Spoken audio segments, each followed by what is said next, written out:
Komin Abou Sarr gonmi ko ɗo e Matam e ziar Ceerno Samaso komin jogui affaire cérémonie officielle o protocole o organisation ziara Ceerno Samaso baɗo hande e nder Matam. Bon minen tomin goni ɗo hande wuro ngo hande aduna fof ne rendi ɗo e o ñalawma tedduɗo te kadi ko wona Sénégal tan ko aduna fof ari ɗo leyɗele Europe Asie kamɓe fof e Afrique fof ɓen ɗo ene hande e ñalawma hande Ceerno Samaso woni ziar annuel o minen koye préparation cérémonie officielle o min goni ko min jogui protocole o ɗo hande e Matam hande ko hen min goni o kihiɗe quoi to min goni ɗo koye nder tribune officielle to min goni to min mbaɗata préparé affaire pour yimɓeɓe pour délégation officielle mo gouvernement o addata ɗo en o to ɓe potata wonde koye on kabaru min goni koye on organisation min goni guila subaka ha joni ko fate banggal kaɓirɗe banggal organisation banggal kadi bawɗe e hitande foof affaire o no ɓeyɗo par ce que ko gueɗe ceerno mbayi noon par ce que hande to min gonɗo hande ala ko manki ɗo e banggue organisation yimɓe ɓe gari e doole yimɓe gari kadi e ballal ngal en ummi partout par ce que o affaire o haydara mankani ko waɗano rawane ko ɓuuri ɗum waɗama hikka ɗum yimɓe ɓe paama ɗum bon sur le plan et sécurité o noon hande hikka gendarme ɓe gaddama pour wadde renforcer sécurité o par ce que yimɓe ɓe hande hay goto wawaɓe nanggude par ce que ko ñalawma o foti noon ko ɗum tagui hay hikka gendarme ɓe gaddama pour mbaɗa renforcer mbaɗa accompagner la police pour wadde sécuriser pèlerin uji hande Matam foof hande yimɓe ɓe nana e galleji he yimɓe ɓe nana kotte yimɓe ɓe nana teddine yimɓe nana totte ko foof dal teddugal fof nanɗo hande o ñalawma o Voilà, assalamu alaikum wa rahmatullah. C'est moi El Hadji Malick Sy Diop, président du comité d'organisation de la Ziara de Thierno Mouhamadou Samassa. Je suis là à mes côtés avec le président de la commission accueil et hébergement. Falila alhamdou, les préparatifs de la Ziara se déroulent bien, machallah. À part, on n'a pas encore décelé vraiment de quoi majeur ici. Et je vous assure que depuis le CRD qu'on a tenu, le gouverneur est en train de nous suivre, de nous interpeller à chaque moment, qu'est-ce que vous voulez, où en êtes-vous, ainsi de suite. Et je vous assure que tout se déroule bien et vraiment nous sommes plus ou moins satisfaits. Je peux dire presque à 98%. S'il y a même, je dis, des zones qui n'ont pas encore été satisfaites. Mais seulement, ce que je voulais attirer l'attention des plus autorités de la République, en l'occurrence, monsieur le Président de la République, c'est de penser à cette zone-là à Loire. Parce que cette année-ci, ça a été un événement assez particulier. Vu les changements climatiques, il y a un décalage qui va jusqu'à la troisième décade du mois d'octobre. On a reçu des précipitations. Et ceci nous a quand même créé des difficultés.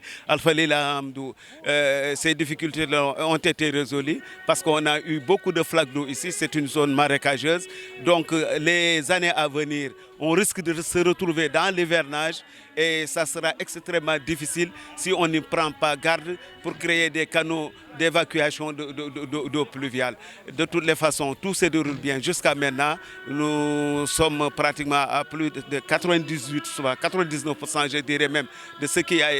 été promis. Vraiment, alhamdulillah, nous continuons les œuvres. Et à chaque fois, monsieur le gouverneur nous interpelle, comme je l'ai dit tantôt, pour un bon déroulement de cette cérémonie. Merci beaucoup.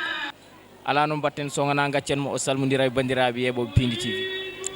Assalamu alaikum wa rahmatullahi ta'ala wa barakatuhu. Mi salmini on mi juurima on min mbiyetemi ko Alhaji Harouna Diallo jibinami ko Nawel leegal e Matam kono hande on jooɗimi ko to wiyete croisement Diamniadio gaddumi koye délégation Ceerno Samaso ummiɗo croisement Diamniadio wonde ceerno amen goto ceerno Alpha Balde e goɗɗo no wiye Mamadou Gueye e goɗɗo no wiye Mamadou Mané e goɗɗo no wiye Alhaji Ndiaye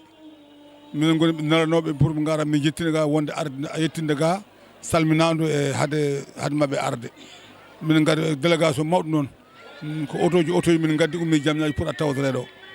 e haalde ceerno Samaso ziyara ene weeɓi weeɓani nde wonno ko mo Allah huñcani mo Allah hokki mo ganduɗa so tawi o duwima Allah ne jaabo hande o ñalawma hande o alhamdulillah en jettiri Allah koye duwanteɓe jabanteɓe duwaɓe ko hen jeeya amin mbawi wiide noon ziyara oɗo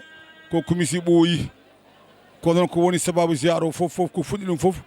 ko délégation rewɓe Matam naɓe délégation rewɓe Matam naɓe kamɓe gadino ɓe ummi Dakar ɓe gari salminde ceerno nde ɓe gari ɓe calmini ceerno ɓe mbi ceerno hamin ñaaguima dokka amin yamirore taw hitande fof hamin mbaɗma ziyara ceerno jaɓɓiniɓe ɓe jaɓodiri e ceerno ko kamɓe rewɓe meɓe noon gorko alano hen ɓe ummi Dakar ɓe gara saha fof ɓe gara ɓe calmodira e ceerno ɗum woni noon rewi ha ari ha hande ko arde hande ko tawi ko afa ko ɓen goni afuɓe ko ɓen puɗɗi ziyara o ha o ñalawma hande ha ɗum ari ko ara ko ceerno noon ko sagata mbawmi ko moƴƴo goho min gandi ko suga ko joom gandal ko newiɗo ko jakoraɗo ko kuncinaɗo gandal ko jabanaɗo duwaw ɗum mami mbawi teska ɗum makko hamin jogui hen firnde komin mbawi haalde ganduɗa komin mbadde makko ko ganduɗa ko ne wawi teskuya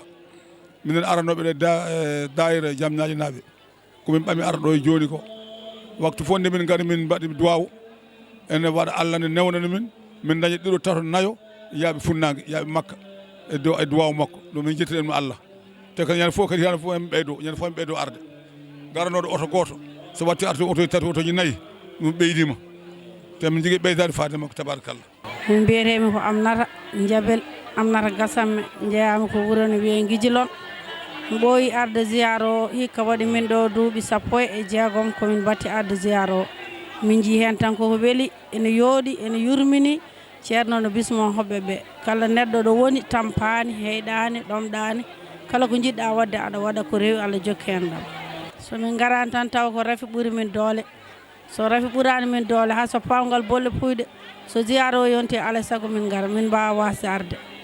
ha ɗum min jiiya ziyara o ne weeli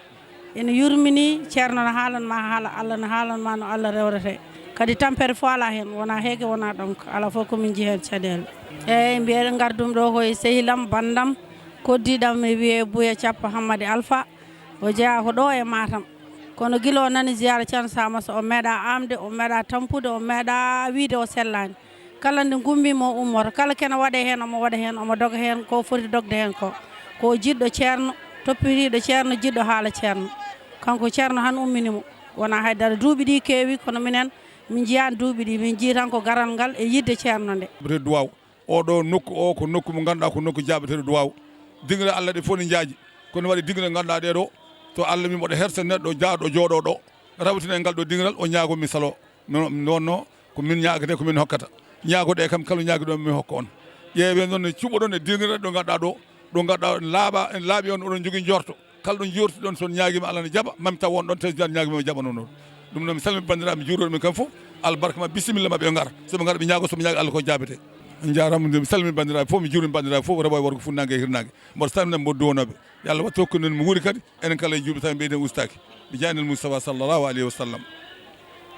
wadde ɗum noon foof ko ziar annuel mo ceerno Samassa 2019 ɗo e Matam waɗata wadde noon bandiraɓe sehilaɓe musidɓe tedduɓe heeɗiɓe foof mon jiiɗum e chaîne moon Pindi TV